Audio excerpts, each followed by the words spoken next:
all to quite possibly the final set of video notes as we're nearing the end of our chapter. This is section 4.9, Cramer's Rule. It's really pretty cool. If we have to stop making videos, this is a good place for it to happen, as this is a really nice application of why you would need to know how to find the determinant. So, given a system like this, you can find x and y with the ratios of these two values here. And these matrices, or really determinants, are defined as such. Okay, so you got the determinant is equal to the determinant of just your coefficient matrix. That's D equals the determinant of your coefficient matrix. And then dx is the determinant of your coefficient matrix, but you're flipping the x coefficients with the solution matrix.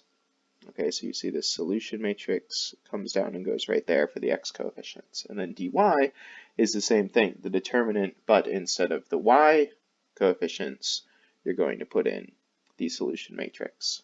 All right, let's see how this works. The way I like to do this is to find d first, so that's 2, 3, 5, 6. And then you do this, 2 times 6 is 12, minus 3 times 5 is equal to -3. Then find d sub x. This is the determinant of this same thing, but instead of your x coefficients, you're going to put your solution matrix, so 12 and 10, and then I keep the y coefficients the same. This is going to give me 72 minus 30, which is equal to 42. And then dy is equal to my coefficient matrix, but my y coefficients are switched out for my solution matrix. All right, and this is equal to -40. Now to actually find my x and y, you just do x is equal to dx over d, which is just going to be 42 over -3, which gives me -14, so that's x. And then y is equal to dy divided by d, which is equal to -40 divided by -3. And this becomes just 40 over 3. Don't reduce that at all. So your solution is going to be -14, comma, 40 over 3. And there you go. It's actually pretty quick. I think this is the quickest way by hand we've done so far, and it takes the least amount of thinking. It's just some basic math. All right, let's try another problem. All right, for this one, my d determinant is 4, 1, -5, 3. When I go through and do this, that's 12 minus -5, so 17. dx is equal to the matrix with the solution matrix given for the x values, or x coefficients, so that's 7, -13, but I keep these the same. When I go through and do this, I get 21 minus -13, or 34. And then dy is equal to 4, -5, keep those the same, but put 7 and -13 here. And when I go through and do this, I see that I get -17. Okay, to find x, you do 34 over 17, that gives me 2, and y is equal to 34 divided by, no, not 34, what am I doing? So you get when you're trying to go quick. Make sure you take your time on these problems. -17 divided by 17, which equals -1. All right, so my solution is 2, comma, -1. Okay, nothing bad there. All right, it gets a little bit more complex if we go to a 3 by 3 matrix and a system of 3 equations with 3 variables. But it's really the same thing. If you notice in this definition here, this is similar format. These are the same expressions, and in D it's the coefficient matrix. In D sub x it's the coefficient matrix, but your x values are subbed with the solution matrix. dy, coefficient matrix, but dy, or your y values are substituted with the solution matrix, and here same matrix, but your z values are substituted. Okay, let's do this example real careful here. All right, so I got D is equal to my matrix here, 1, -3, -1, 2, 1, 1, and 1, 2, 2.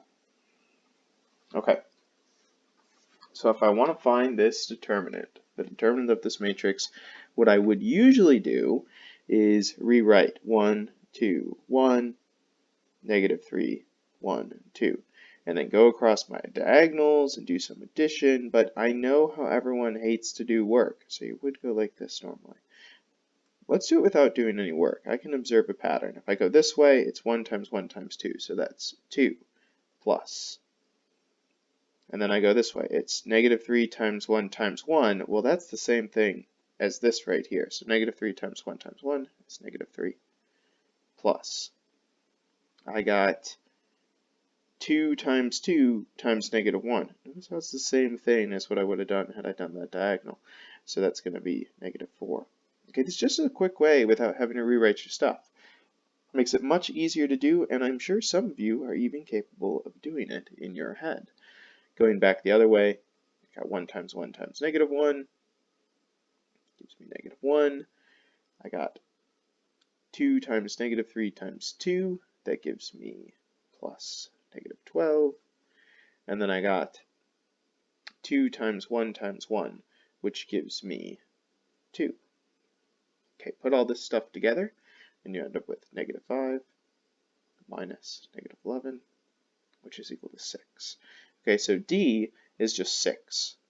Let's write that down. D equals 6.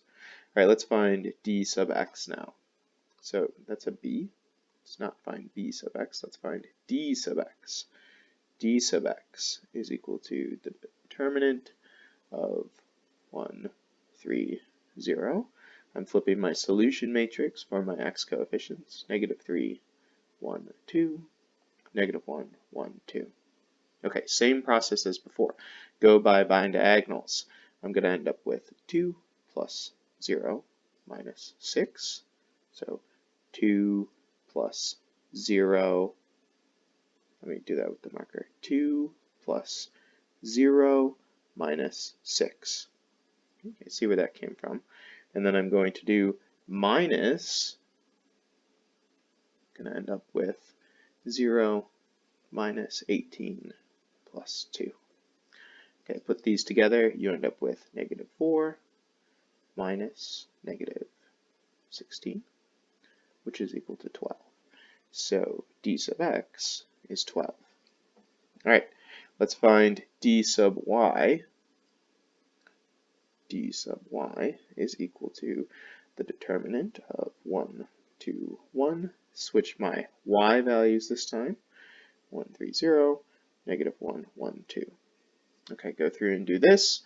I'm going to end up with 6 plus 1 plus 0 minus -3 plus 0 plus 4. Put all this together, I'm going to get 7 minus 1. So D sub y is 6. All right, let's find D sub z, last but not least, and that's leaving everything normal, -3, 1, 2, but changing out my z coefficients for the solution matrix, 1, 3, 0. Go through and find this. You got 0, -9, plus 4, minus 1, plus 6, plus 0. Look at how quick that is. Really easy. This becomes -5 minus 7, which gives me -12. So this is equal to -12. And here's the fun part. Put it all together. I got x is equal to D sub x, which was 12. So D sub x over D, which is equal to 12 over 6, which is just 2. Y then is equal to D sub y over D, which is 6 over 6. And this gives me 1.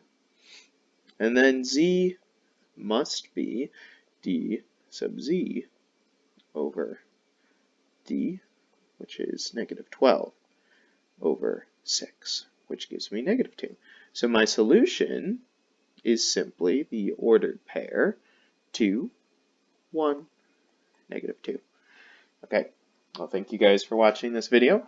Hopefully it's not the last, but you never know, it might be. So I hope you guys enjoyed this funny little experiment we did.